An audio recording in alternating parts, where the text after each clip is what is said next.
Hello everyone, my name is Julia and today I would like to talk about a brief history of dogs and answering some questions.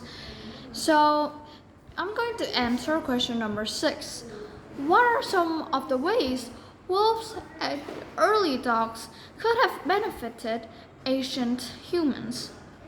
So there are many ways that dogs and early wolves could benefit ancient humans that can be used to track down and hunt prey, or they can be used as guard dogs, like to give the early humans warning of dangerous animals approaching the camp. And uh, and also okay. Okay. Moreover, they are used for many things, like short stocky dogs to herd livestock, elongated dogs to flush badgers and foxes out of their burrows, then and sleek dog for racing. And during the England Victorian era, there are so many types of dog breed just for appearance for dog shows, but there's an example, I don't know what type of dog is this called, but it is extinct. However, during the Victorian era from the 17th to 18th century, yes, these dogs are kind of run, like they run on kind of dog a wheel, yeah, like a hamster, but so that when they run that will somehow make kind of like a turkey or a roasted goose or duck, they will be turned so evenly so that the chimney won't get burnt. These dogs have to work very very long and hard times. Each household in that time will have two of these dogs, so one will run for 12 hours, the other will run for the other 12 hours. Yeah. So yeah. I think that's it. So that's just an example. I don't know, but is it called the chimney dog or something? Yeah. So question number 7: why do some dog breeds have congenital health issues? So sadly, while all dogs are the product of artificial selection, some are healthier than others. Many of these aesthetic characteristics come with congenital health problems, such as difficulty breathing or being prone to spinal injuries. For example, elongated dogs, they are born for kind of fishing foxes and other types of animals out of their burrows, right?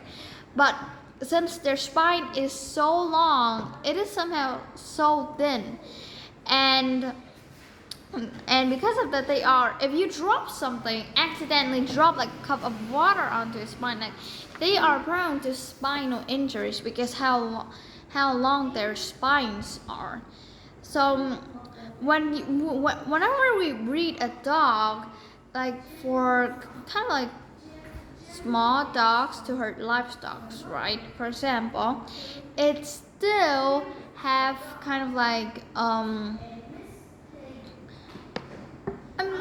they still have kind of flaws. For example, the dog, a pug dog, its brain was squished, and we ruined that kind of dog breed. Yeah, and I don't like that dog breed. It might look cute, but people actually breeding it? Yeah, I'm not a professional, and I cannot give professional comments on breeding dogs. But I would like to say that I don't like people breeding dogs that kind of that looks cute, but actually makes the dog feel a lot of pain and have health issues. Yeah. So number 8: why is it difficult for scientists to identify dogs from wolves based on their bones? Firstly, Although they may have evolved from wolves, they are constantly bred with other species that, yeah, from other species. For example, shepherd or husky, for example, yeah. So like they are constantly breed like interconnected with each other. So modern day dogs, like yeah, kind of like it's hard to trace. And moreover, like just imagine you are sipping a soup and then there's a bone sticking out. But however, that piece of bone, you did not know what the bone is. You can't not just take the bone to kind of like a science facility and ask them to kind of like research this for like 2 months just to discover it was pig's foot, right? Yeah. Okay, but however, I think that there are 3 main reasons why it is difficult for scientists to identify dogs from wolves just based on their bones. Firstly, like whenever researchers research of like, well, what is the main animal that this animal evolved from? For example, wolves is the main animal and dogs. Who's a good boys? Yeah, actually evolved from wolves. So that's what I call a main animal. So, okay.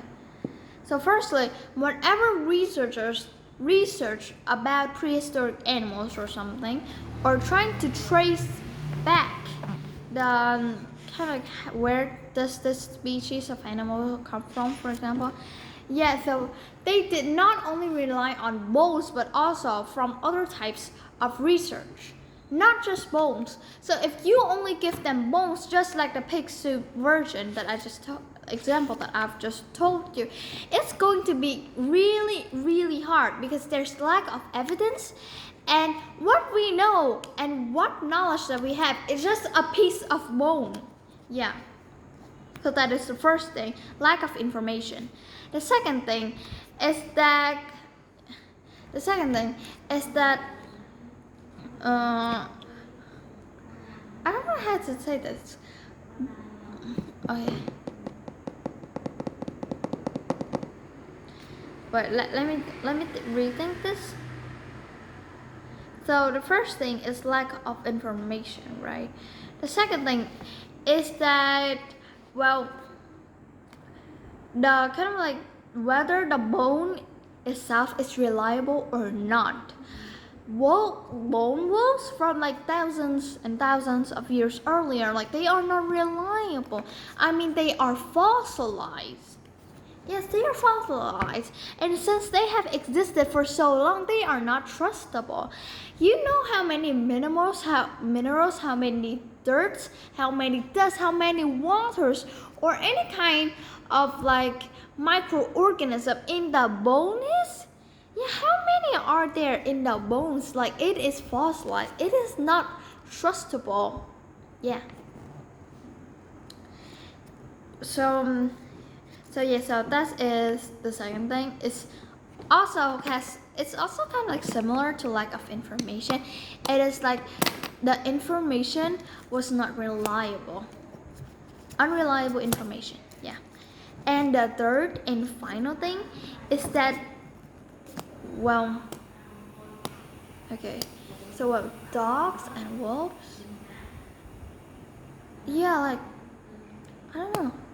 But also, like, even if you see or kind of like try to make up whether like dogs and wolves are actually connected. So dogs are like, who's our good boy? Like they are submissive and like they are pleasing to humans. But how about wolves? Like if wolves gonna see you in wildlife, they're gonna come and they're gonna bite you. They're gonna crush your bones. So like the two, like one is so aggressive and the other, who's a good boy? Yeah. You cannot connect two species together like kind of like a beautiful mermaid with an ugly siren. Yeah, you cannot connect these two unless you got science. So I think that's it. Goodbye. Like those are like different traits. Yeah. Bye.